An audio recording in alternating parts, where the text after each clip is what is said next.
Hey everybody, Mr. Raleigh here. Today we're going to start choosing our instruments, and particularly we're going to choose band instruments today, and even more particular, we're going to choose wind instruments in the band. Now when I say choose, I mean this video is to get some of my students, or if any of you out there are trying to think about what instrument you might want to play in band, this is a video for you. So my students are choosing instruments right now as well. And so this video is to give them an introduction to some of the instruments. And we're going to start with wind instruments. We're going to do a whole different video on percussion later. So obviously a concert band or pep band or marching band or any kind of band is made up of wind instruments and percussion instruments. And in the wind instrument family, there are actually two different families. In fact, we call them wind instruments, but they're actually known as aerophones. An aerophone means an instrument that takes air for it to play. Within the aerophone family, there are two groups of wind instruments. There are the woodwind family. From history states that these instruments were once made out of wood. Some still are today. In fact, the best instruments in some respects are made out of wood. But things like the transverse flute, which is the flute we see in band, are actually made out of metal now. Saxophone is also made out of a type of metal. One of the other aspects of some woodwind instruments, in fact, most woodwind instruments, is that they have a reed of some kind. A reed is a small, looks like a piece of wood, but it's actually a piece of reed, which is a plant that grows in marshes, is attached to the mouthpiece and it vibrates. The saxophone and the clarinet families are single reed woodwind instruments, and the oboe, the bassoon, and the English horn are double reed instruments. I'm going to introduce you today to the typical band instruments. There's a few instruments I don't have, or the school that I work at here at Prescott doesn't have. So I will offer a picture up of those in the video. And eventually, I'm going to have some of my friends play their instruments for a few seconds that are much better at these instruments than I am. My primary instrument is percussion, and my secondary instrument is guitar and bass. Now I understand and know how to play the wind instruments, and I can make a pretty good tone quality in all of them. About the only one I don't know the fingerings to off the top of my head is the bassoon. But I can do it for introduction. But I've asked some of my friends out in the internet world, who I know through being a music educator or being professional musicians, that are going to make me short videos. And so in the future, those little clips will be put into this video for future use. But today, I'll be showing you myself, some pictures of the instruments so you can make a good choice now that the school year has started and some of you are in the process of choosing an instrument. The other wind instrument family is the brass family. In the brass family, for the most part, the instruments are made out of brass, and they use a cupped mouthpiece that you buzz your lips into to produce the sound. And all instruments use the harmonic series, but the brass instruments very much so use the harmonic series in how they create pitches. We'll talk about that at a later date. All right, so let's get on to the instruments, and we're going to start with the flute.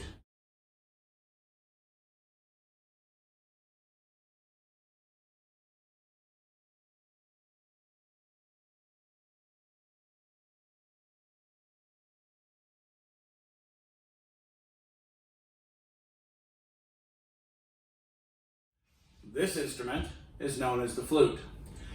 Its more proper name is the transverse flute. When you played recorder, possibly in fourth grade or third or fourth grade, you played an instrument that was held like this. 1, 2, 3, 1, 2, 3 with the keys, okay?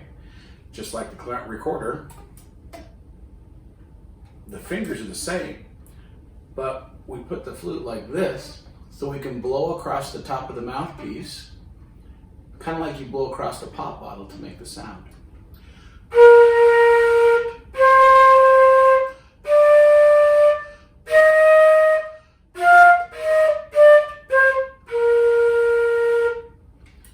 That is the transverse flute, or otherwise just known as the flute.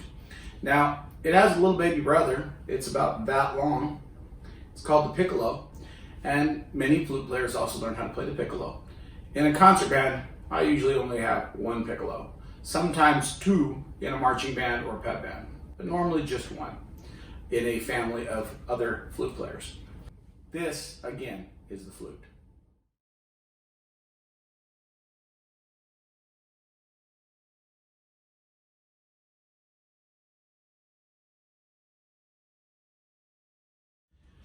This next instrument is known as the oboe. Now, some people confuse it, especially young students, that it's a clarinet, but up here it's a lot different. In fact, the oboe is a double reed instrument. Those are two reeds kind of stuck together. This particular oboe here is my daughter's, and it needs a little bit of work right now. It has not been played in several years. It's been taken care of, but I think it's got a couple bent keys, so it's not playing very well. I'm going to try to play one pitch on it just to show you what it kind of sounds like.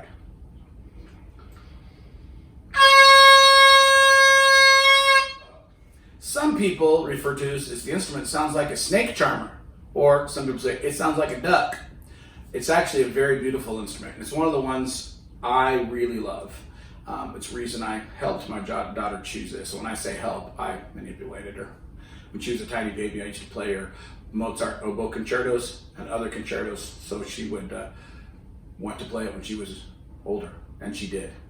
I don't think she likes me anymore now, more for that. But anyway, she played the oboe through into college. But this is the oboe. We usually only have maybe two oboes in a band, two oboes in an orchestra. Sometimes an oboe player will also double on an English horn, another double reed instrument, which we don't have one of these at this school that I'm at. I hope to change that, and that's the bassoon. There's one instrument that I don't know my fingerings very well to. I usually have a bassoon player start in 7th or 8th grade. It's a fairly large instrument for a younger student. That doesn't mean you can't, though.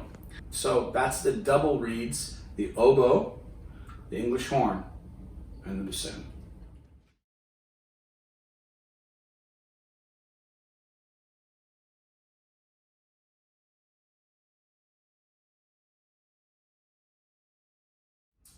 This instrument is the clarinet, and it is one of the single reed instruments. It has a single reed on the mouthpiece. The reed is held in place on the mouthpiece, which is what we call a ligature, and then it vibrates.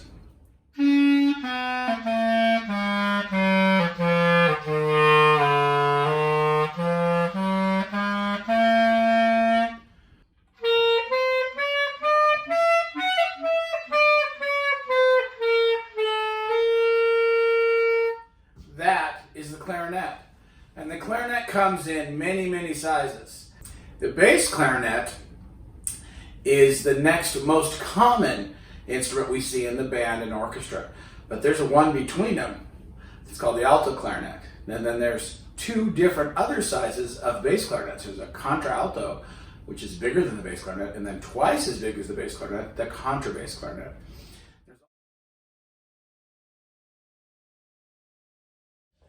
This is the bass clarinet. I know it kind of looks a little bit like a saxophone, but it's not. And it is basically exactly twice the size of the clarinet I played before.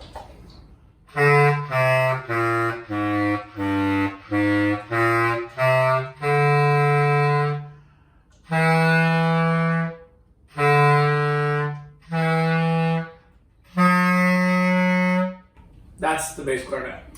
There's also a clarinet smaller than this one called the E-flat clarinet. Sometimes we call it the Efer. So that's the clarinet family.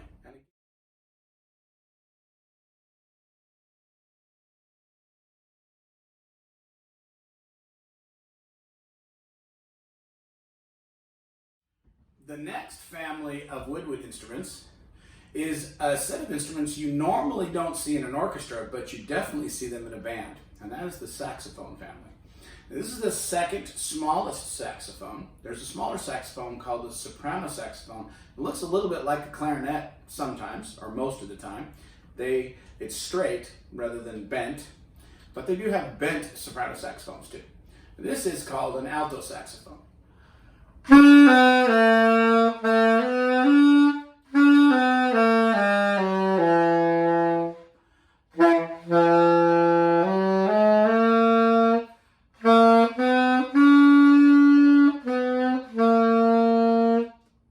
can kind of play high too, a little bit.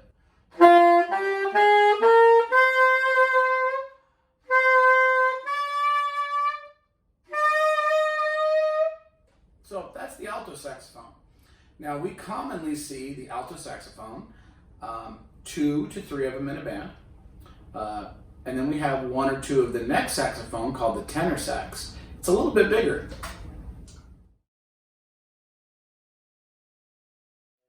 This is the tenor saxophone.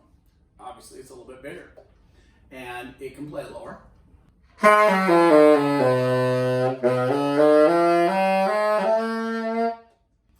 It can play a little bit higher too.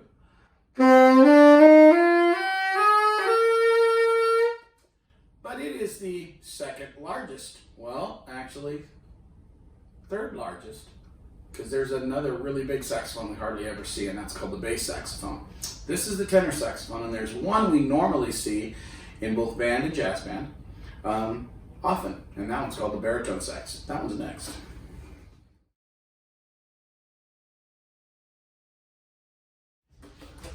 This baby is called the baritone saxophone, sometimes referred to as the bari sax. Now, I can't play it because it doesn't have a reed, and I don't have a reed for it. But it's played exactly the same as the other saxophones. It's just a little bit bigger. So, bari sax, the tenor sax, and the alto sax are the normal saxophones we see in band. And that's the saxophone family. And now I'm going to introduce you to the woodwind family from band and orchestra. Of course, the saxophones we don't normally see in an orchestra, but we do see the other instruments. But I'm going to list them again. There's the flute, also known as the transverse flute, and its little tiny brother, the piccolo. There are also other flutes that you might see in flute choirs, like an alto flute, and a tenor flute, and a bass flute. Then there's the double reeds. That most common that we see in band are oboe and bassoon. Again, I don't have a bassoon to show you one. There's also the English horn, which we see fairly often. It's like a lower oboe. And there's another oboe called the oboe d'amore, which we do hear in Igor Stravinsky's The Rite of Spring. It's used in that piece a lot. And then also there's a bigger bassoon. There's a big bassoon called the contrabassoon. So that's the double reed family. Then there's the clarinet family. The clarinet family has a lot of members to it. The most common that we see in band and in orchestra are the soprano clarinet and the B-flat bass clarinet. The soprano clarinet is also B-flat, and we'll talk about why we put the note names in front of them later. But there's a smaller clarinet known as the E-flat sopranino clarinet, smaller than the regular soprano clarinet. Then there's a clarinet that's between the regular soprano clarinet, B-flat clarinet, and the B-flat bass clarinet, and that's the E-flat alto clarinet. Then there's a bigger one, bigger than the B-flat bass clarinet, called the E-flat contralto bass clarinet. And then there's the biggest one, the B-flat contrabass clarinet. And that's the clarinet family. Then we have the saxophone family. Most common that we see in band are the E-flat alto saxophone, the B-flat tenor saxophone, and the E-flat baritone saxophone.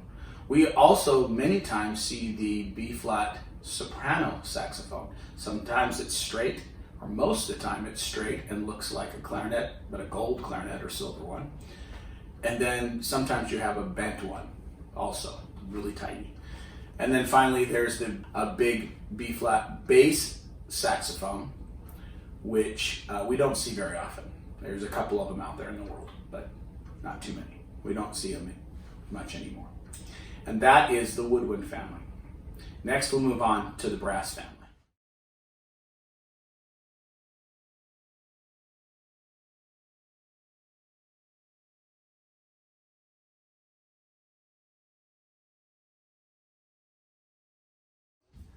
Now the other family of instruments in the band that are wind instruments is the brass family. And the brass family all have something in common. Yes, most of the time, if not all the time, their instruments are made out of brass, or at least made out of a soft material that's coated in brass. They also have a brass mouthpiece that is cup-shaped. And in that mouthpiece, we buzz our lips like that, but inside the mouthpiece. So, and remember, the mouthpiece for the trumpet and other instruments but one, the cup is bowl-shaped. That's important to remember. The trumpet is the most common highest of the brass instruments, plays the highest notes of the brass instruments. But there's actually even a smaller trumpet called the piccolo trumpet. And we do hear the piccolo trumpet a lot in Baroque era music. That's music from the mid-1600s to the mid-1700s, the time that Bach was around. Composers like J.S. Bach, Philip Telemann, and Vivaldi and Handel all used trumpets in their compositions. Maybe not as much Vivaldi, but the other three. And a lot of times they used piccolo trumpets, especially if they were soloists. But this is the trumpet that we see in band, jazz band, marching bands, things like that today.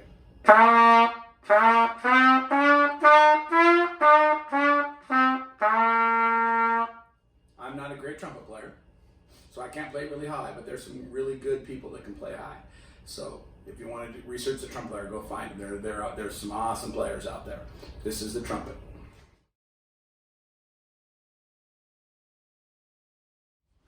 The next instrument in the brass family, next going down in pitch, I guess. This one can play pretty high and can play really, really low as well. This is called the horn. Now I know many of you hear it as the French horn, but believe me, my son's a French horn player. He's a horn player. He says there's nothing French about it. And he's right. It has a long history. It's the oldest of the brass instruments. And the other thing is it is conical, meaning it's shaped like a cone. From the beginning to the end of its tubing, it always is getting bigger. The mouthpiece is even shaped like a cone rather than a bowl, like I said before with the trumpet. It gives it a more mellow sound. It is the most difficult, I think, brass instrument to learn how to play, but it's my favorite. I'm not a good player on it. My son is, but he hasn't done his video for me yet, so hopefully later on we'll get that in. But this is a little bit of what the French horn sounds like.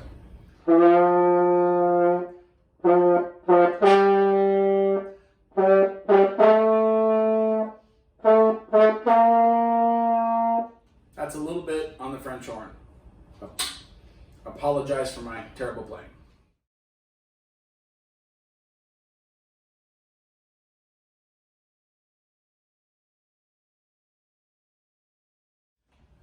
The next brass instrument, and probably the second most common brass instrument in the band and orchestra, is the trombone. This is a tenor trombone. There are also bass trombones, and then a trombone kind of between the tenor and the bass that has a bunch more tubing right here. It's called a trombone with an F attachment. There's also tinier trombones like this alto trombone, which is half this size. But normally we just see the tenor trombones and bass trombones in bands and jazz bands. So this is the trombone. It's the one brass instrument, doesn't have valves. You change the notes by moving a slide. And it's its history from an instrument from the 1500s known as the sackbut. That's a funny name. But it basically is a trombone from that time period. I don't know when the name changed to trombone, but I do know in the Baroque era and later, so from about the mid-16 or early 1700s, then it was known as the trombone. So this is the trombone.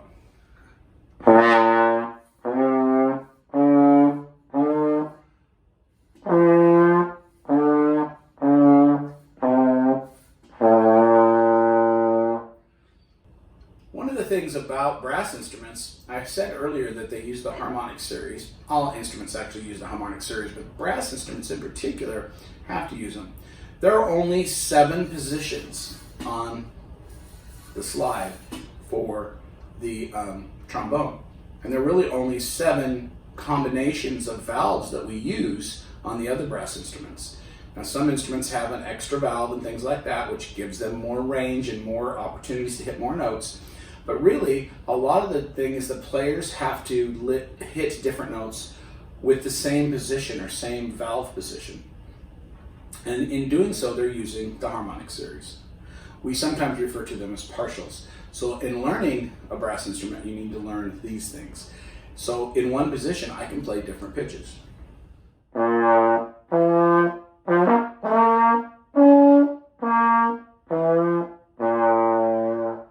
So I was in first position the entire time, and I played 4 different pitches and one little goof up in there. So that is the trombone. Oh, one more thing about the trombone that's really cool. This is one thing none of the other instruments can do as easily as a trombone. It's called a glissando. And because of the slide, they can do it real easy.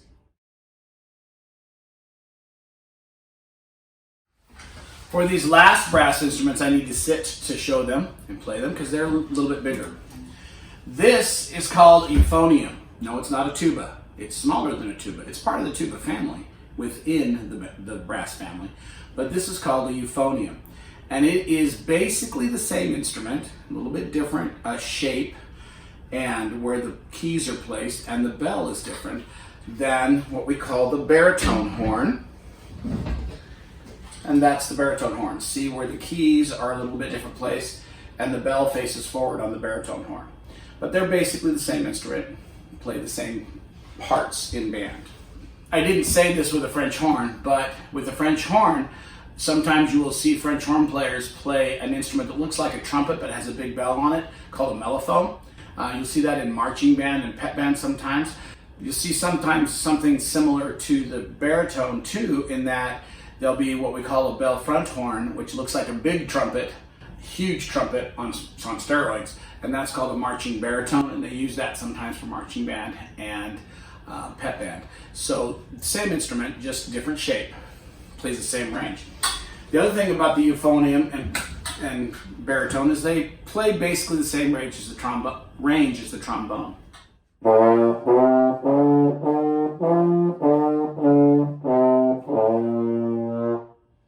That's the euphonium.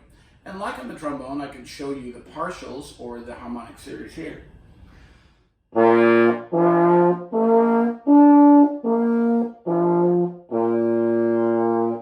So that is the euphonium. And remember, the euphonium and the baritone horn are basically the same instrument.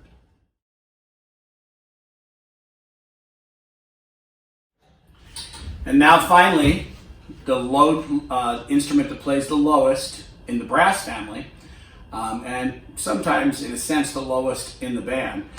But remember, the bass saxophone plays low, the big bass clarinets, in fact the big contrabass clarinet can play as low, if not lower sometimes, than the tuba. But the tuba is that foundation of our sound in band, and so are those other bass instruments. So they're very important. But the tuba is the largest instrument in the brass family. And it takes, some people say, oh, it takes so much air to play the tuba. Well, it does, but all instruments take a lot of air. In fact, in some respects, the flute takes more air than the tuba to play because a lot of your air is escaping outside the instrument when you're playing it. So don't let that fool you, and don't let that think that, oh, it's a tiny instrument so it doesn't take as much air. That's not entirely true. This is a tuba. Very similar in how it works to all the other brass instrument. It has a big old cupped mouthpiece. It uses the harmonic series, as do all instruments, but we really have the partials just like the other instruments. It just plays lower. Here's the tuba.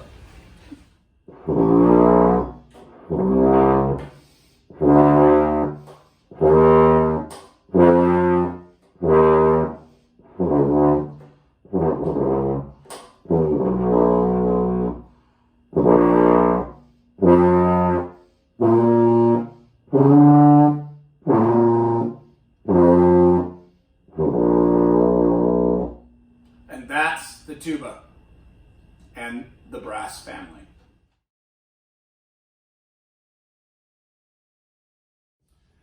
So I hope I've given you a pretty good idea of the wind instruments from the band and the orchestra.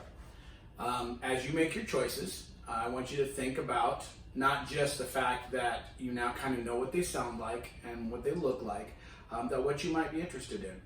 Do not think that there is any particular gender that goes with any particular instruments. A lot of times people think, oh, a flute is a girl instrument and the tuba and the trombone are boy instruments. That's not true at all. In fact, some of the best players that I've ever had as students on flute or that are professional players are men or boys. And some of the best trombone players, tuba players, and big instrument players I've known are also girls. So that should never be a decision. Sometimes your decisions are based on family.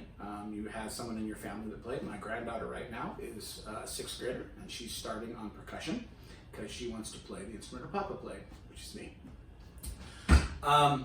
So when you're making your decisions, understand also that a band has to be made up of all of the instruments to have a good band sound.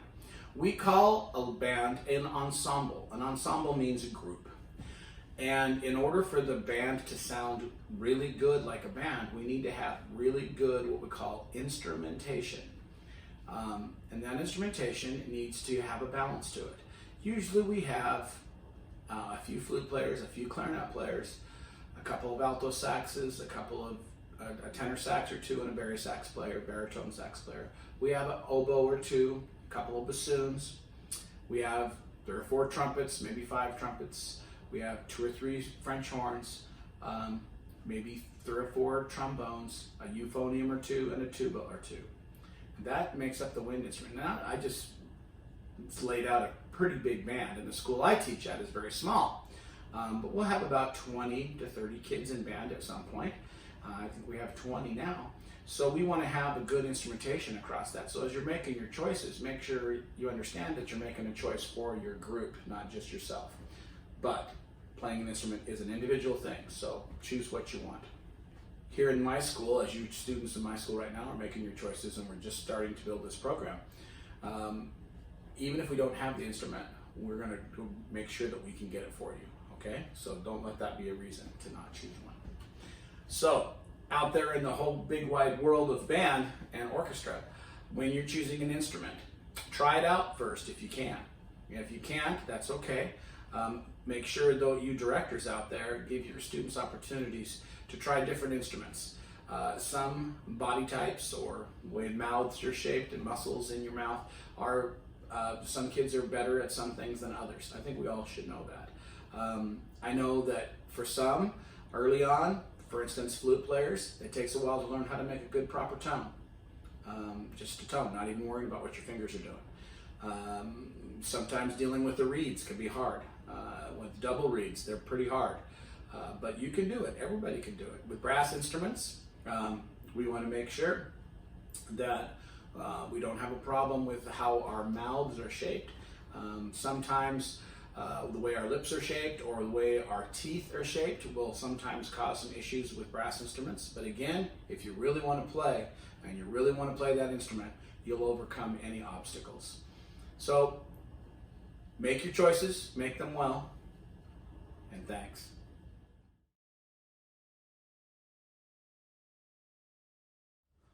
Finally, before I close out this video, I want you to remember, we focused in this video on the wind instruments of the band and the orchestra.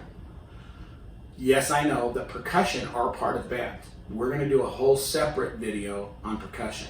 And to my Prescott students, remember, you're all going to be learning percussion. So we will have wind instrument band, and then we'll also have percussion. And we'll combine the two when we do concert band or marching band or pep band stuff. All right? So thank you for watching.